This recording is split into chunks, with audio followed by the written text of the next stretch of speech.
Hello, and welcome to our new episode of Owning Your Uniqueness series.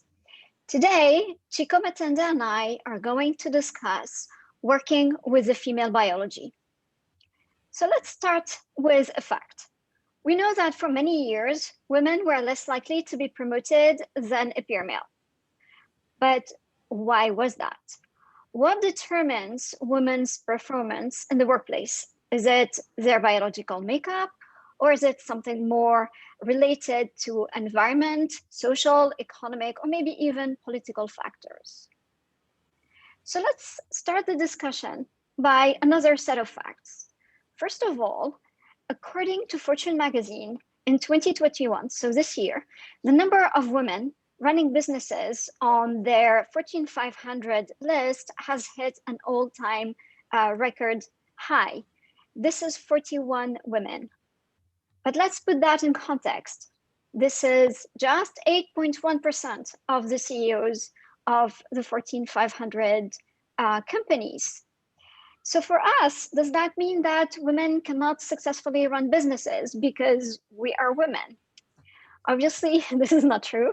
And this is also what we're going to discuss today with Chico, is that while we need to acknowledge that women cannot necessarily work the same way as men, the real differentiator, and what is a limitation really, has nothing to do with Mother Nature.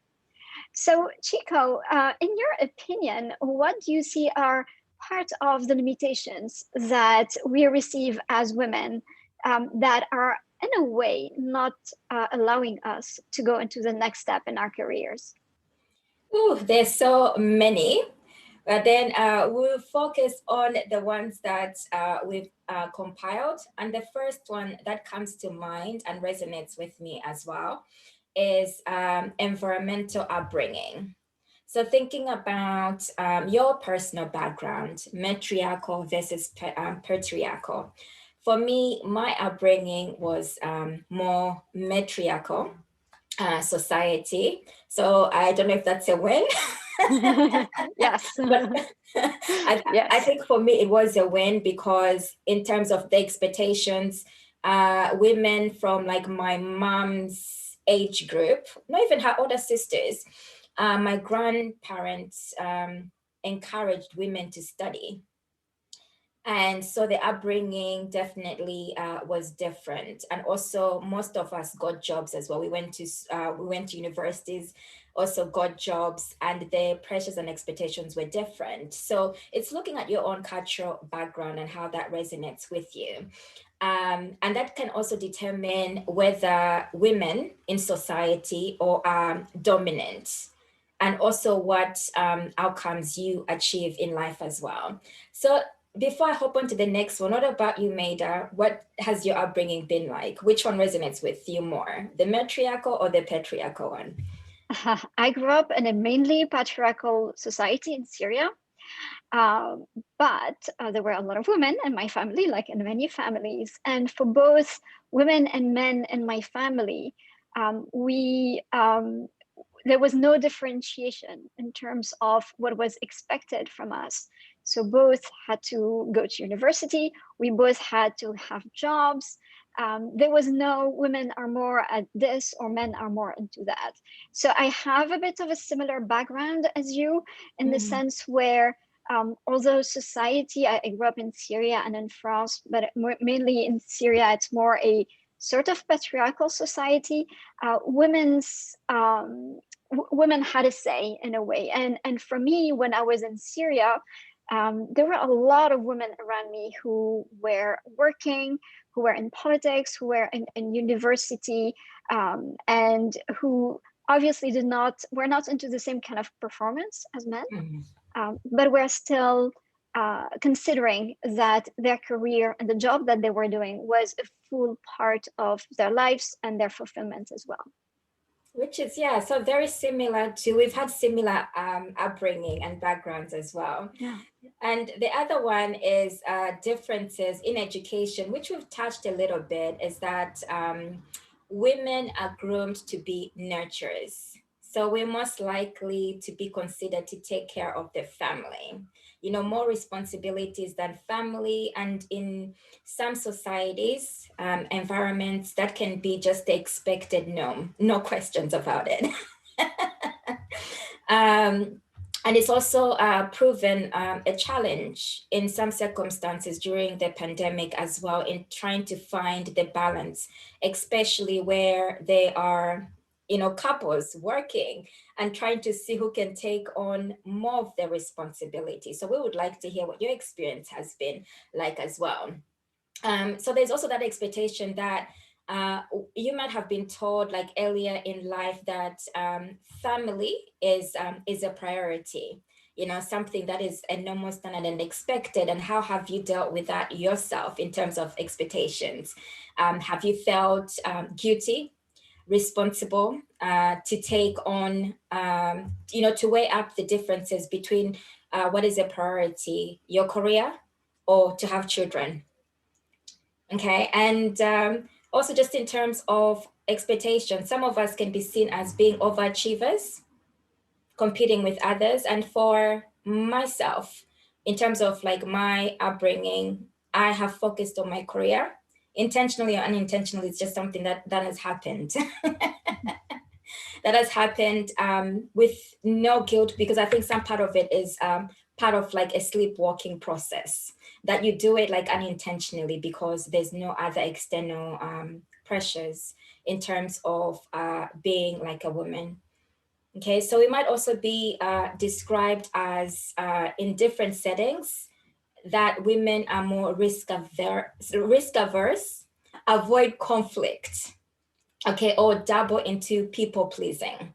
Okay, this can also be seen like as a limiting factor, okay, which can then propel you to not feel motivated, for instance, to take on leadership roles, because you might feel like you're being overly competitive. Or it's also known that women shy away from negotiating salaries. Do they just accept what is the expected standard in terms of promotions and negotiating a higher pay scale? So in your own environment, it's also thinking about, are you also looking at challenging the myths that are there and the expected standards as well? So we'll move on into the perceptions and looking at what's not the reality. So let's talk about cliches, and I'll hand over to Maida. Oh my goodness, so many cliches out there, right? Women, they don't know how to manage their emotions. They're hysterical, right? Or women are not competitive, they're not aggressive enough, they don't know how to bring business. It's war out there, it's survival of the fittest. Women are not made for that. Another one that Chico and I have been discussing as well, and that you have seen as well during the series, is women's brain are not as analytical or as efficient as men. So we're supposedly cannot go into science, into IT, or into engineering, or engineering jobs. The other one that I unfortunately continue seeing today is women are going to have babies. And this means families and obligations outside of work to take care of. And this means that they are less reliable than men, which supposedly prioritize work over the rest. So there are consequences for that, or behaviors that derive from these cliches. Is that women tend to be more accepted and tend to accept more nurturing jobs. And there is the other corollary to that, is that sometimes as well, they feel more controversial and they in certain of their decision making situations. We tend from the outside to question less a man's decision than to question a woman's decision. And there is a very simple explanation for that. It's because our collaborative nature wants us to find consensus. We want to be co-collaborating. We want to work in teams. But because we go the extra mile to ensure that we have turned all the stones, that we had everybody's opinion, we are also seen as hesitating or incapable of making decisions. And hence, we are not that good as a male leader, for example.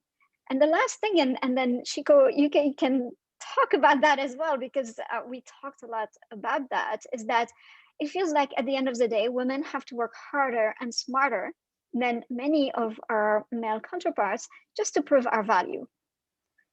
Do you feel it's the case, Chico? Yes, in most cases, because I think intentionally or unintentionally, we're looked at differently just in terms of capability.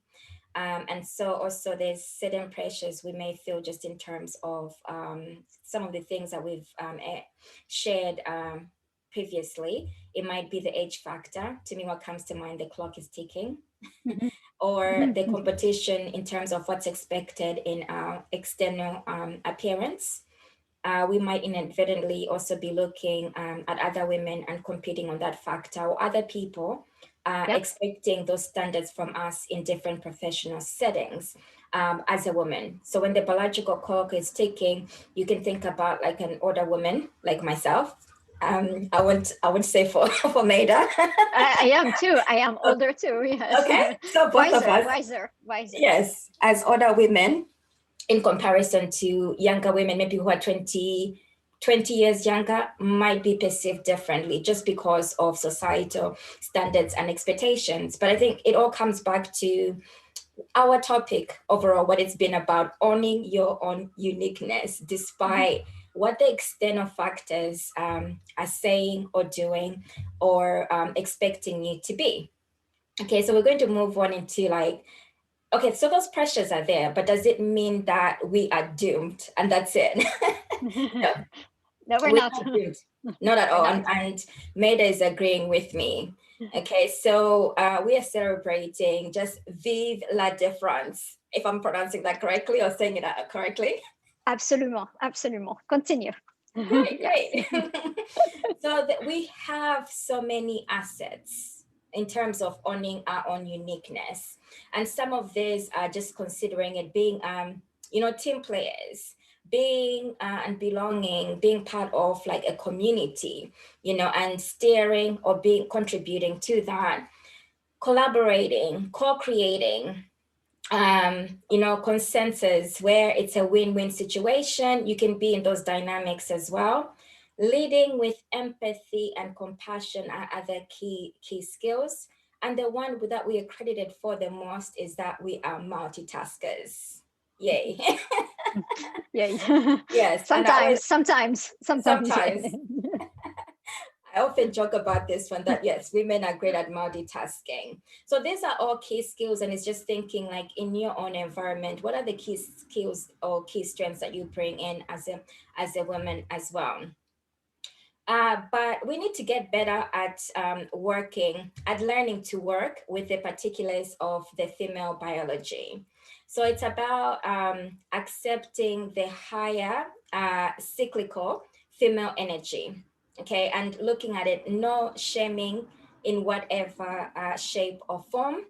Understand that women process information differently than men.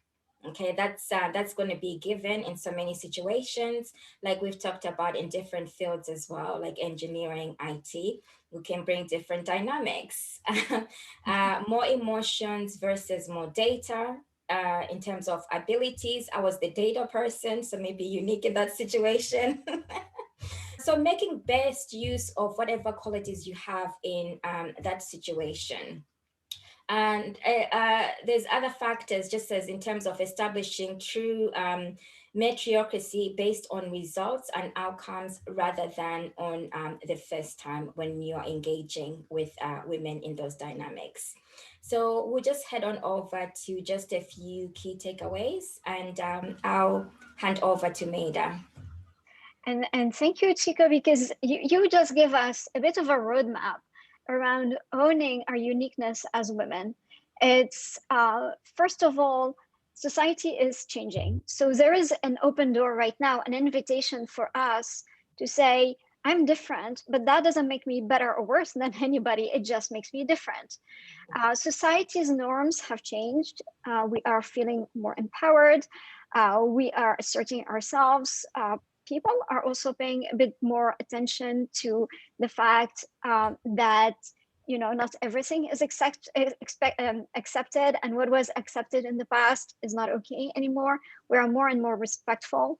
I think as well that even if you look into women's magazine, there is less and less emphasis on the cliches of the women at home, but there is a trend to more balance into the life at home, the family, and the career, but also opening as well society to seeing women in less traditional roles.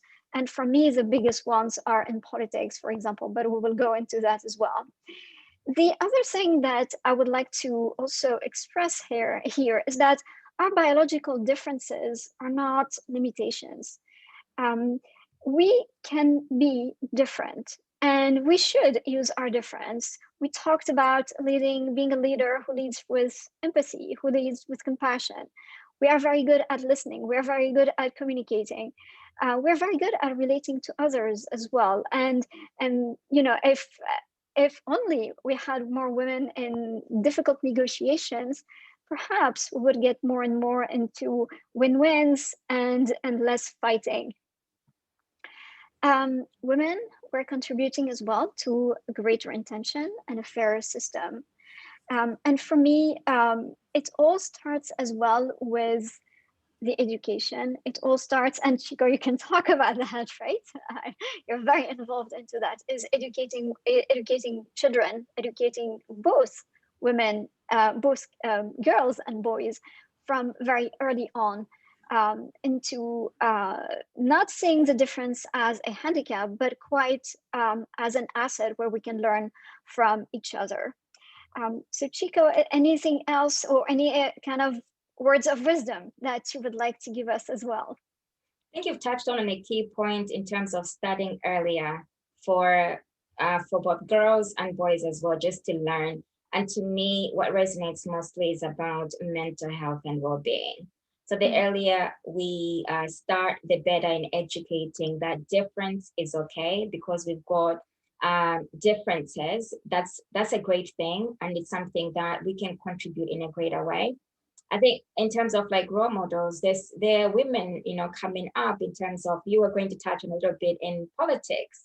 You could become a president, you could work in government, you could become like a prime minister, whatever your desire is. It's looking inward, looking inward and then determining intuitively what connects to you most in terms of your mental health and well-being. Because I can appreciate that in terms of cultural or societal, there might be those pressures as well, to hang on to that. And I think that's why it's so valuable to start at an earlier age in accepting yourself as unique, and also having great supporters around you as well. And I can only say that protect your well-being and mental health at all costs. And also look at it this way in terms of like the older women, I'll put it in quotation marks. It's not, the biological clock is not ticking. It may feel like that, but it's also looking at other opportunities where you can also mentor upcoming younger female leaders. Also men, we're not going to leave the men or the boys out as well. Become independent consultants or female entrepreneurs and lead in your own good causes that add to positive outcomes in this topic that we've covered today. And I think that's where I'll leave it for today. And that's an excellent way of leaving it. Thank you, Chico. Just to remind everyone that below these videos, there's a link to subscribe, to join our community, and you will be receiving a free workbook where you will have questions and resources. And as well, if you have any questions, please don't hesitate to reach us, Chico and myself. And thank you, Chico, and to the next episode. Thank you, Maida, and thank you everyone for watching.